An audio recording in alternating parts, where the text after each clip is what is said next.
Coming into the season, I predicted the Tigers to win the division, but that prediction was not looking very good on August 1st. They were 52-58, 8.5 games out in the wild card race, but since then, they've completely turned their season around. They've gone on an incredible run here, and at the time of this recording, they now have sole possession of the second wild card spot. So, in this video, I'm going to take a dive into what the Tigers have done to turn their season around and put them on the cusp of a postseason spot. Let's get to it. Before I get to the things that the Tigers have done to turn their season around, I want to talk about a couple of things they've been doing well all year. Let's start with the starting pitching. Overall on the year, they rank 6th overall when it comes to Fangraph wins above replacement, with an ERA at 3.70, FIP at a 3.57, 8.7 strikeouts per 9, 2.5 walks per 9, a home run per 9. Very solid numbers. Now, you got to remember, that does include Jack Flaherty, who was traded to the Dodgers at the deadline. Remember, the Tigers were not looking good at that point. Remember, they also traded Mark Canha during that time. Now, the Tigers,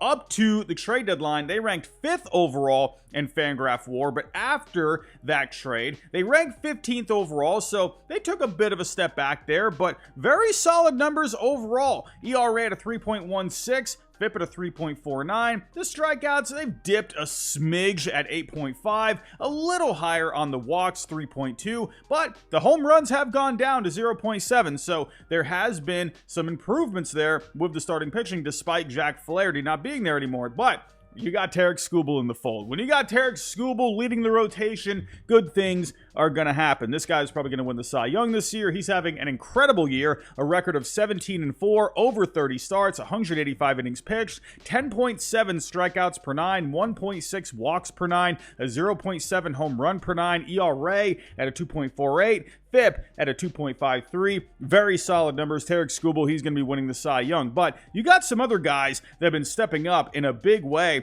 for the Tigers. Reese Olson has gone under the radar this year. 21 starts, ERA at a 3.49, FIP at a 3.22. Casey Mize has been decent at times this year. 20 starts overall, FIP at a 4.00. Kader Montero, he came up not too long ago, 15 starts overall. Not amazing numbers, but a guy that's giving them some innings there. You've had guys like Tyler Holton start some games for you, and he's pitched great for them. Even Brant Herter, where he's mostly been pitching in the bullpen, he's been pitching longer stints out of the bullpen, whereas he's basically a starter at that point. And one more thing I want to mention is, yeah, sure, you got Tarik Skubal, but when you take a look at the rotation as a whole, it doesn't look like a star-studded rotation. But what I like about the starting pitching is that they have multiple guys that have been stepping up for them. I mentioned Tyler Holton, Brant Herter. These guys have been stepping up in big ways for them this year. Brant Herter has been pitching more long relief kind of outings, but that's huge. Guys like Tyler Holton, Kader Montero, they've been getting starts. They've had a couple other guys getting spot starts. They've been doing bullpen games. So I like the depth of the Tigers starting pitching as well. The Tigers all year, they've been getting some great starting pitching, but there's a couple of more things they've been doing well too. Now, when it comes to the offense, the Tigers have had their issues this year. We'll talk about that in just a little bit, but when it comes to the base running, this team is pretty quick. They rank 11th overall in base running with a 4.3, despite not ranking very well when it comes to stolen bases, only 26 overall there. Now, I think when we think of base running, we're thinking stolen bases, but not so much. Yes, that can help out when it comes to the overall base running ranking, but what you're doing on the base paths, simply just transitioning bases, can help lead to more runs, and the Tigers have been doing a pretty good job in that department. Now, when you take a look at some individual players, Zach McKinstry, he's been fantastic this year on the base paths, along with 16 stolen bases. Matt Vierling, Parker Meadows, Wensil Perez have been running pretty well, so they have been doing a decent job when it comes to the base running. Another underrated part about this team is the defense. They rank 6th overall in outs above average with 22. They're pretty balanced all over the field. When it comes to the infield, they rank 7th overall with 15 outs above average. And when it comes to the outfield, they're 9th overall with 7. But they have some great defense behind the plate with both Jake Rogers and Carson Kelly. Jake Rogers has been one of the best defensive catchers in all of solid baseball this year. Zach McKinstry, now he's been kind of moving around a little bit, but he's been giving you good value defensively this year. Colt Keith, now he's had his struggles at times offensively, but he's been a solid defender out there at second base. Parker Meadows has been solid out there in the outfield. Andy Ibanez, he's been solid in the infield. Even Trey Sweeney, we'll talk about him and the batting just a little bit, but he's even contributing when it comes to the defense as well. These guys have been stepping up in the field, and it's a big reason why they're in this spot. Now let's talk about some improvements the Tigers have made, and sure, they've had guys stepping up for them. I'll talk about some of those players in just a little bit, but I want to focus on the batted ball profile first, because I think there's some small differences here that have gone a long way. If we take a look at the WRC Plus leaderboards, the Tigers before the trade deadline only ranked 24th with a 93 WRC Plus. After the trade deadline, though, they have definitely improved. 13th overall with a 100 WRC Plus. So taking a look at the batting average on balls in play, before the deadline, the Tigers were 26 overall with a 278 BABIP. That is very low. Not a lot of balls going into play there. But after the deadline, it has dramatically increased to 4th overall with a 309 BABIP. Now, if we take a look at the contact percentage before the deadline, they were 15th overall with a 77.3%. After the deadline, though, that has actually dropped, believe it or not, to 22nd overall at 75%. So what gives? They're getting more balls, going into play, but they're making a little bit less contact. So if we take a look here, when it comes to the ground ball percentage, they were at 40.9% before the deadline, but after the deadline, that's gone up a little bit to 41.6%. Now, ground balls, they tend to go for hits a lot more often than fly balls. So I think that's definitely helped out here. And when it comes to the fly balls, that's actually gone down as well. Before the deadline, they were at 39.5% on the fly ball percentage, and after that, that's gone down to 37.6%. So they're hitting more ground balls, which can result in hits more often, and they're hitting less fly balls, which can result in more outs. So when you take a look at the line drive percentage, the Tigers have actually upped that a little bit, 19.6% before the deadline,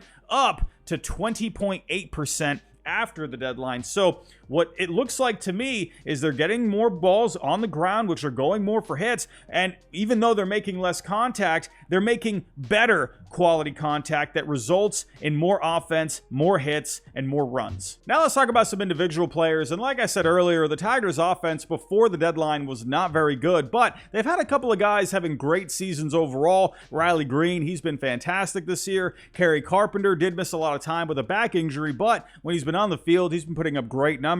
Now, when it comes to guys up until the deadline, they had a few guys productive as well. Andy Ibanez was hitting pretty well. Colt Keith got off to a bit of a slow start this year, started picking it up after a couple of months. Malloy and Vierling, they were productive in the first half. Guys like Carson Kelly, he was a little productive as well, but they had a lot of guys struggling in the first half. The main one being Spencer Torkelson. Torkelson looked like he had turned a corner last year. He was the first overall pick back in 2020, hit over 30 home runs last year. Looked like he was starting to take that step forward, and his numbers were abysmal. Up until the deadline, he was only hitting 199, only had 4 home runs. He got sent back down to the minor leagues to work on some mechanical issues. We'll talk about him in just a little bit. They picked up guys like Gio Urshela in the offseason, Mark Canha as well. They ended up trading him, like I said earlier, to the Giants. They were okay for a little bit, but overall, they just didn't turn out to be really anything great offensively. Parker Meadows was slumping big time, and of course, Javier Baez. Javier Baez, my goodness, this guy just looked completely lost at the plate. This is turning into one of the worst contracts of all time. But I will say, since Javier Baez went on the IL, the Tigers have been playing a lot better. So I think this is a bit of an addition by subtraction kind of a move. But after the deadline, they've had a lot of guys stepping up for them. Like I said, Kerry Carpenter did miss a lot of time with a back injury, but he's been fantastic since the deadline, putting up a 180 WRC plus over the 32 games since then. Parker Meadows had that big grand slam, that big go-ahead grand slam against the Padres not too long ago. He's been very productive for them, a 131 WRC plus over 41 games since the deadline. Like I said, Riley Green, he's been very productive all year. Zach McKinstry has been stepping up in a big way. Mentioned Matt Vierling earlier. He's been pretty productive for the most part all year. But let's get to Spencer Torkelson here. They called him back up, and he's been a lot better since getting called back up in the 32 games, hitting 248 with a 328 on base, a 436 slugging, a 119 WRC plus, 5 home runs. But they've had a couple of younger guys stepping up for them as well. Jace Young, he got called up. He's been pretty solid for the most part. I would say, he's not doing anything dramatic with the bat, but a guy that's been getting on base for them. And let's talk about Trey Sweeney. He's been solid for them since coming over in the Jack Flaherty trade, hitting 247, a 290 on base, but has a 430 slugging overall, a 102 WRC plus. So when you take a look at the lineup as a whole, I do think there's a few things coming into play here that have helped this offense. Now, when you take out Javier Baez, who was looking like an automatic out pretty much, and you replace him with some guys that are going to give you some better at-bats, it's going to give more length to this lineup. It's going to take some pressure off some of those guys in the middle of the order. So I think the Tigers overall, they just have a bit of a deeper lineup now. I don't think it's a murderer's row lineup by any means, but they're just getting more quality at-bats. They're getting better batted ball profiles, and I just think this lineup overall is looking a lot better. And one more big difference for the Tigers has been the bullpen. There's been a lot of improvements with this bullpen since the deadline. If we take a look up until the deadline, the Tigers only ranked 26 overall in Fangraph wins above replacement with the relief pitching, a 4.15 ERA, 4.13 on the FIP, 8.3 strikeouts per 9, 3.2 walks per 9, a home run per 9. Now, if we take a look at some individual guys, right, take a look down here, Joey Wentz, Jason Foley, Alex Faedo, they weren't very effective, right? If you take a look at the home run totals here, Joey Wentz, 1.6 home runs per 9, 5 walks per 9. Those are not great numbers. Jason Foley had 15 saves, but he was a little prone to the home run ball, had a 4.72 on the FIP. And if we take a look at Alex Faedo, he was very home run prone, had a 1.6 home run per 9 rate, a 5.04 on the FIP. Since the deadline, there has been a big difference. Second overall in Fangraph wins above replacement with the relief pitching since then, a 2.72 ERA, 3.43 on the FIP. The walks have come down dramatically, down to 1.98, just below a 2, under a home run per 9. So they've reduced the walks, they've reduced the home runs, and I want to give a lot of credit to these two guys, Brant Hurter and Tyler Holton. My goodness, these guys have been stepping up in a big way for the Tigers here. Now, Brant Hurter, he's only been up for a little bit, but he's been giving them solid production. I mentioned him earlier. He has been pitching more, I guess you could say in that long relief kind of a role, right? Where he's been coming out of the bullpen, giving them some longer outings, but that's taking a lot of pressure off the bullpen as of late, and a lot of credit here to Tyler Holton, right? He's been opening up some games as well, but this guy has been fantastic this year. ERA at a 2.25, FIP at a 3.18. Now, he was putting up some decent numbers in the first half as well, so he's been good all year, right? But he's keeping this going all the way through the year. Also, big shout out to Jason Foley. In the first half of the year, he was having some issues with his mechanics. His velocity was a little down, but since August 1st, he's been a lot better. ERA at a 1.69, FIP at a 2.46.